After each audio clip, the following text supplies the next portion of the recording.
NAC9 news में आप सभी का स्वागत है। मैं आपके साथ शिवांगी। चलिए नजर डालते हैं देश दुनिया की कुछ बड़ी खबरों पर। राजस्थान में पंचायत और स्थानीय निकाय चुनाव को लेकर जल्द ही तारीखों का ऐलान होने की संभावना है। चुनाव आयोग ने इसकी तैयारियां तेज कर दी है।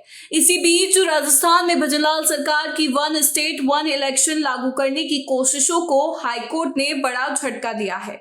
हाईकोर्ट के आदेश के बाद राज्य निर्वाचन आयोग ने साफ कहा कि जब तक संविधान में संशोधन नहीं किया जाएगा तब तक एक साथ चुनाव कराना मुमकिन नहीं है।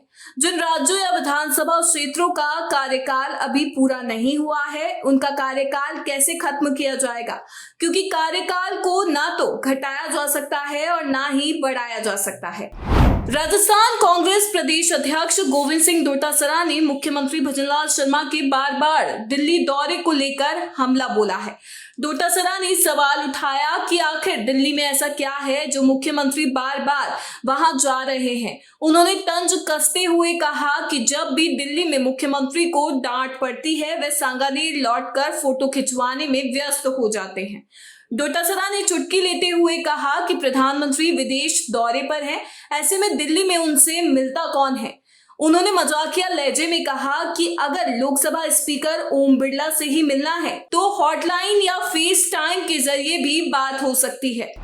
राजस्थान सरकार ने प्रदेश के 667 परिवारों को बड़ा तोहफा दिया है। इसके तहत राजस्थान आवासन मंडल की बहुप्रतीक्षित आवासीय योजनाओं का बुधवार को आवास भवन जयपुर में शुभारंभ किया गया।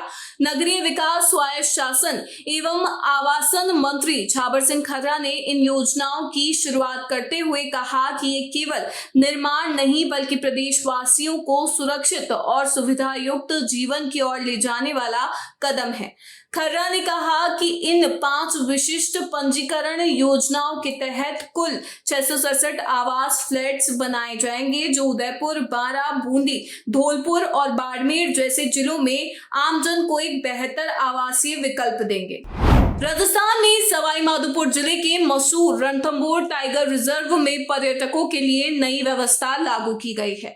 पर्यटन के लिहाज से बेहद लोकप्रिय इस रिजर्व में अब पर्यटक वाहनों के प्रवेश और निकास के समय में बदलाव किया गया है। ये नया नियम जोन नंबर 6 से 10 में लागू होगा। ये बदलाव 20 अगस्त से 30 सितंबर 2025 तक लागू रहेगा। आदेश में बताया गया है कि प्रातःकालीन पारी में पर्यटक सुबह 6 बजे से 9:30 बजे तक जंगल सफारी का आनंद ले सकेंगे।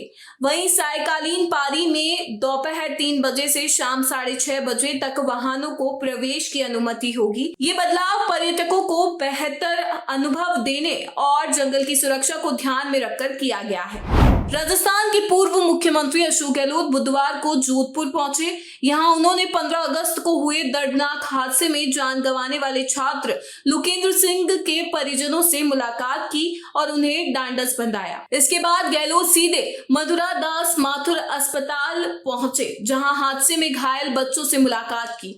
इससे पहले एयरपोर्ट पर गहलोत ने भजनलाल सरकार पर जमकर निशाना साधा। उन्होंने कहा कि राजस्थान के मुख्यमंत्री जोधपुर में राज्य स्तरीय स्वतंत्रता दिवस समारोह में हिस्सा लेने आए थे। उनके कार्यक्रम में शामिल होने के लिए घर से निकले एक स्कूली छात्र की दर्दनाक मौत हो जाती है और वे रास्ता बदल कर निकल जाते हैं। दिल्ली की मुख्यमंत्री रेखा गुप्ता ने बुधवार को अपने ऊपर हुए हमले पर पहली प्रतिक्रिया दी है। सीएम रेखा गुप्ता ने कहा है कि हमले के बाद वह सदमे में थी। उन्होंने कहा है कि इस तरह से हमले उन्हें काम करने से रोक नहीं सकते। सीएम रेखा गुप्ता पर बुधवार सुबह सिविल लाइंस स्थित उनके कैंप ऑफिस में उस समय एक व्यक्ति ने हमला किया जब वह जन सुनवाई कार्यक्रम में मौजूद थी। एक वरिष्ठ पुलिस ऑफिसर ने बताया है कि आरोपी को हिरासत में ले लिया गया है और उससे पूछताछ की जा रही है। केंद्रीय गृह मंत्री अमित शाह ने आज लोकसभा में 3 बड़े विधेयक पेश किए। इन विधेयकों में प्रावधान है कि चाहे राज्य का मुख्यमंत्री हो या देश का प्रधानमंत्री, अगर उस पर कोई गंभीर आपराधिक आरोप है और वो लगातार 30 दिन तक जेल में रहे तो उन्हें अपने पद से हटना होगा। इस बिल को लेकर लोकसभा में विपक्ष ने जोरदार हंगामा किया। इतना ही नहीं, विपक्षी सांसदों ने बिल को फाड़कर उन्हें अमित शाह की ओर उछाला। ये तीनों विधेयक अलग अलग इसीलिए लाए गए हैं क्योंकि केंद्र सरकार, राज्य सरकार और केंद्र शासित राज्यों के नेताओं के लिए अलग अलग प्रावधान है। लोकसभा में गृह मंत्री शाह ने राज्यों के मुख्यमंत्री से लेकर देश के प्रधानमंत्री तक को 30 दिन की हिरासत में रहने पर उन्हें हटाए जाने को लेकर बिल पेश किया, जिसे विपक्ष के विरोध के बाद संयुक्त संसदीय कमेटी के पास भेजा गया है। इस बिल पर कांग्रेस सांसद शशि थरूर का पहला रिएक्शन आया है। शशि थरूर ने कहा है कि मैंने अभी तक इस विधेयक को पढ़ा नहीं है, लेकिन शुरुआती तौर पर मुझे इस बिल में कुछ भी गलत नहीं दिख रहा कि दोषी व्यक्तियों को अपने मंत्री पद से इस्तीफा देना चाहिए। अगर आप 30 दिन जेल में बिताते हैं तो क्या आप मंत्री बने रह सकते हैं?